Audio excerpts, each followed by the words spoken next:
professeur Boufersaoui. Et donc, sans plus tarder, on vous a donné les outils pour faire un bon diagnostic et donc pour éviter les pièges diagnostiques avec le raisonnement pour le faire.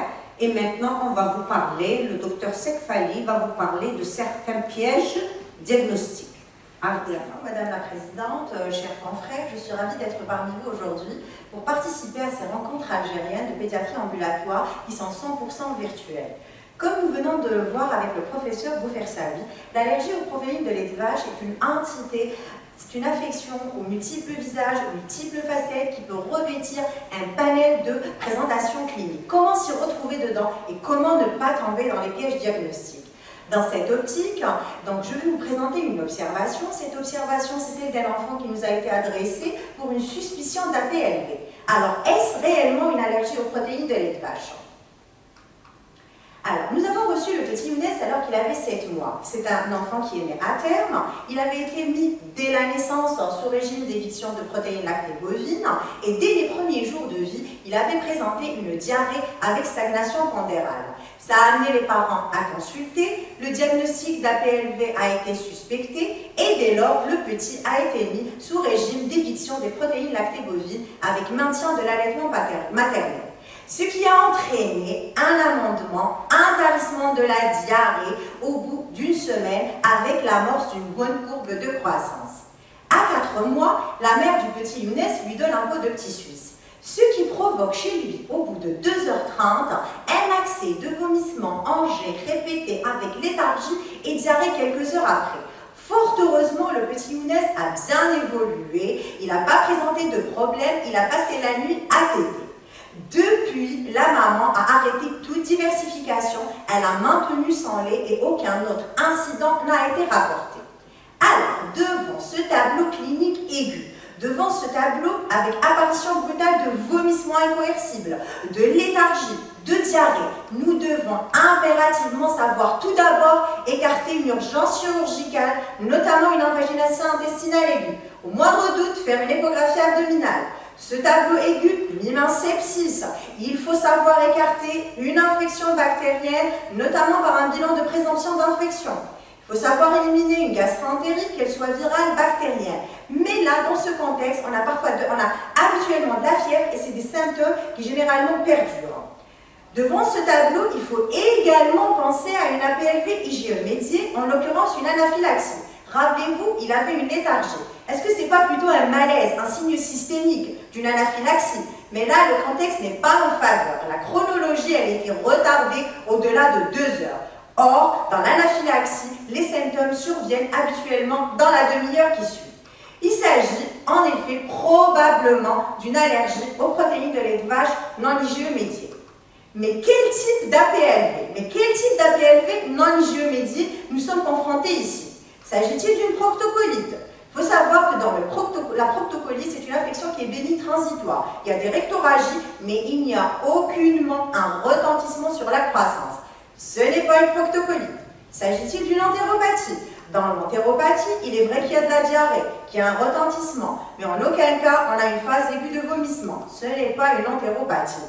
Il s'agit probablement d'un syndrome d'entérocolite induite par les protéines alimentaires, en l'occurrence par les protéines de lait de vache. Pour mieux comprendre ce syndrome, nous allons faire un tour d'horizon.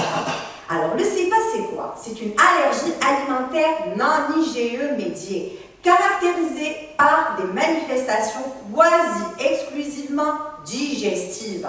Elle affecte habituellement le nourrisson et a fortiori le nourrisson de moins de 9 mois. Tout aliment peut induire un CEPA, mais en chef de file, en pole position, c'est le lait de vache qu'on retrouve. Malheureusement, c'est une entité qui reste toujours méconnue et souvent sous-diagnostiquée. Il faut savoir que le CEPA peut revêtir plusieurs phénotypes. On peut avoir un CEPA chronique, on peut avoir un CEPA aigu. Dans le CEPA chronique, il faut savoir qu'il se manifeste uniquement si l'aliment est ingéré de manière régulière, voire même quotidienne. C'est le cas du lait de vache et dans certains pays du lait de soja. C'est une forme qui est insidieuse, pouvant se manifester par la diarrhée, associée parfois à des vomissements, pouvant retentir sur la croissance et parfois même sur l'état d'hydratation. En opposition à cette symptomatologie chronique, nous avons le CEPA aigu. Il faut savoir que le CEPA aigu peut succéder à un CEPA chronique, peut être déclenché lors de la réintroduction du lait après une période d'éviction. Ça, c'est le cas le plus fréquemment rapporté pour le lait de vache. Parfois, il peut survenir d'emblée, mais là, c'est surtout dans le cadre des aliments solides. C'est une forme qui est typique, qui est explosive. Et fort heureusement, depuis 2017, nous avons des critères diagnostiques clairement établis qui existent et qui permettent de poser formellement le diagnostic de CEPA aigu. Comment? En prouvant l'association du critère majeur et d'au moins 3 critères mineurs. En effet, en 2017, il y a un groupe de travail, un groupe d'experts de l'Académie algérienne d'allergie, d'asthme et d'immunologie clinique qui se sont réunis pour établir donc, des critères diagnostiques pour le CEPA. Vous avez le critère majeur qui correspond à l'apparition de vomissements itératifs 1 à 4 heures après l'ingestion de l'aliment suspect, en absence bien sûr de tout symptôme cutané ou respiratoire pouvant évoquer une allergie aiguë. Effectivement, ce critère majeur est une condition sine qua non pour pouvoir parler du CEPA, pour pouvoir envisager le diagnostic de CEPA. À côté de ce critère majeur, il faut au moins 3 critères mineurs. Quels sont les critères mineurs qui doivent être recherchés? Vous avez la reproductivité du tableau clinique avec le même aliment. Ou bien, vous avez un tableau clinique similaire qui s'installe avec un autre aliment. Il faut également rechercher une hypothermie, rechercher une hypotension, rechercher une pâleur, une léthargie extrême. Et on a également considéré comme critère mineur toute nécessité de recours aux urgences pédiatriques en cas de réaction ou bien une nécessité de réhydratation intraveineuse. Le petit Younes, en l'occurrence, avait un critère majeur, 2 critères mineurs, ce n'était pas un CEPA confirmé, c'est un CEPA probable. Dans cette situation-là, que faut-il faire? Eh bien, il faut entreprendre une exploration allergologique.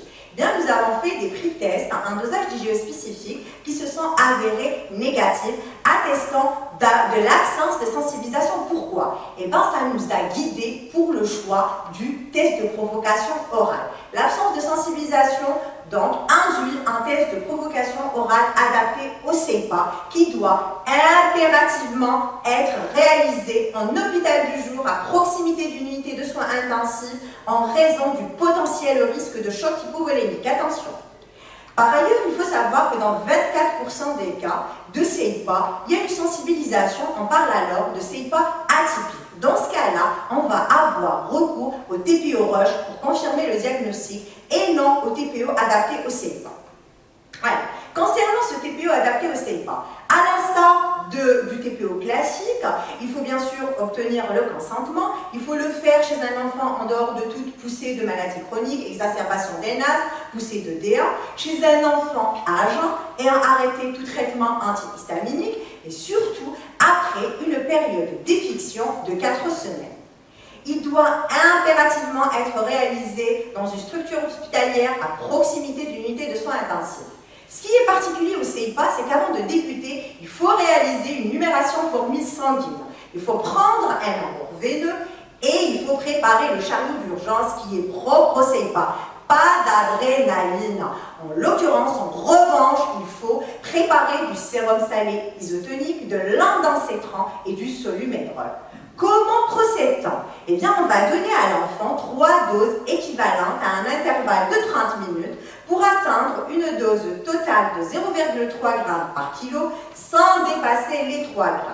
Voilà le protocole qu'on utilise dans notre service. On n'atteint pas bien sûr les 3 g et on garde l'enfant en observation pendant 6 heures. Qu'en est-il du petit Younes? Eh bien, au bout de 2h35 minutes après le début du TPO, il a présenté des vomissements incoercibles, il était déshydraté, il avait une pâleur, une léthargie, une hypotonie, ce qui a imposé un remplissage vasculaire, l'administration du solumédrol et de l'indensitran. Nous avons par ailleurs refait une émération formule sanguine après 6 heures et là, elle a objectivé une ascension des polynucléaires neutrophiles de plus de 1500. Il s'agit effectivement d'un test de provocation orale positif. Pourquoi? Alors, selon le consensus international de 2017, on a le critère majeur et on a 3 critères mineurs. En l'occurrence, ici, la léthargie, la pâleur et l'augmentation du taux de PNL. Alors, ce qui est bien aussi dans ce consensus, c'est qu'ils ont prévu une prise en charge adaptée pour chaque sévérité de l'épisode aigu. En cas d'épisode léger, qui sous-entend 1 ou 2 épisodes de vomissement, sans léthargie, là, on peut tenter la voie orale. S'il a plus de 6 mois, on peut donner de l'endocétran et on garde en observation pendant 4 à 6 heures. S'il s'agit d'un épisode modéré, ça veut dire quoi? S'il fait plus de 3 épisodes, mais avec une léthargie légère. Là, en l'occurrence, il faut administrer du sérum salé isotonique à 20 ml par kilo. Il faut donner de l'endocétron par voie intramusculaire et il faut être attentif à cheval sur l'état hémodynamique. Toute persistance de la symptomatologie, aggravation, apparition d'un état de choc doit imposer un transfert en unité de soins intensifs. Bien sûr, si l'enfant évolue bien, on va le garder en observation pendant 4 à 6 heures après l'amendement des symptômes. Et avant de le faire sortir, il faut toujours s'assurer de la bonne tolérance de la réhydratation orale qu'il aura à poursuivre au domicile. Dans le 3e cas de figure, qui est le cas chez notre petit Younes, on a un épisode sévère. Ça sous-entend des vomissements au-delà de 3 épisodes. Il a présenté des vomissements incoercibles. Il avait une léthargie, il avait une pâleur, il avait une hypotonie. Nous avons effectivement réalisé un remplissage avec du sérum salé. Nous avons administré de l'endocétran par voie intraveineuse. Nous avons également adjoint de la méthylprednisolone et nous avons surveillé attentivement et rigoureusement l'enfant, notamment sur le plan hémodynamique pour guetter toute hypotension et tout choc hypovolémique. Fort heureusement, le petit Younes a bien évolué, il n'a pas compliqué et il est sorti au bout de 6 heures. Alors, en effet, chez le petit Younes, il s'agit vraisemblablement d'une allergie aux protéines de lait de vache dans sa forme CEPA typique. Comment nous avons retenu le diagnostic? Devant l'histoire clinique qui était évocatrice, devant la négativité de l'exploration allergologique, et nous avons authentifié le diagnostic par le test de provocation orale adapté au CEPA qui reste le gold standard diagnostic. Alors, quelle a été notre prise en charge? Eh bien, nous avons maintenu l'allaitement maternel. Vu que la mère allait bientôt reprendre une activité professionnelle et désirait introduire un substitut de lait, nous avons prescrit un hydrolysat de protéines de lait de vache. Nous avons bien expliqué le régime d'éviction aux parents, tout en insistant sur la nécessité d'introduire avec prudence certains aliments à risque. Pourquoi? Il faut savoir que dans le CEPA au lait de vache, en 35% des cas, il y a un CEPA aux aliments solides associés. Et c'est des aliments, certains aliments sont plus susceptibles d'induire un CEPA, tel que le poulet, tel que la pomme de terre. Il faut faire très attention. Nous n'avons pas prescrit ici de trousse d'urgence, mais nous avons en revanche inscrit sur le carnet de santé du petit le diagnostic et ce qu'il fallait faire en cas d'accident, en cas de réintroduction accidentelle avec un épisode aigu. Qu'en est-il de l'évolution? Malheureusement, juste après la première prise du biberon d'hydrolysa, le petit Younes a reproduit la symptomatologie. À votre avis, est-ce qu'on s'est trompé de diagnostic? Eh bien non, il s'agit effectivement d'un CEPA au lait de vache, mais également aux hydrolysats, ce qui est rapporté dans 20% des cas dans la littérature. Nous avons alors arrêté l'hydrolysa, maintenu bien sûr l'allaitement maternel, mais adjoint à la place de l'hydrolysa une préparation à base d'acide aminé. Une année après, qu'en est-il de l'évolution? Eh bien, Younes avait une bonne croissance naturopondérale, sa diversification, elle s'est bien déroulée. Il y a eu toutefois une réintroduction accidentelle positive à l'âge de 18 mois. Nous avons alors programmé son test de provocation orale de réintroduction de tolérance, toujours adapté au CEPA à l'âge de 2 ans, et là, on a obtenu une tolérance. Effectivement, il faut savoir que dans 80% des cas, on a une guérison dans le cadre du CEPA au lait de vache à l'âge de 2 ans. Je termine enfin par les points forts qui doivent rester à l'esprit qu'on doit impérativement garder. En effet, le CEPA, le syndrome d'entérocolite induit par les protéines alimentaires, est une entité particulière d'allergie alimentaire non hygiémédiée qui est peu connue. il faut impérativement y penser devant des manifestations quasi exclusivement digestives. Le diagnostic, il est essentiellement clinique, toutefois, on a parfois recours aux tests de provocation orale dans certaines situations. Fort heureusement, depuis 2017, il y a un consensus international qui a établi des critères diagnostiques pour le CEPA-EPI. Pour ce qui est du traitement, celui de l'urgence repose principalement sur la réhydratation, l'endocétran. Pour ce qui est de la prévention, elle est basée sur le régime d'exclusion des protéines lactées bovines. Et je vous remercie.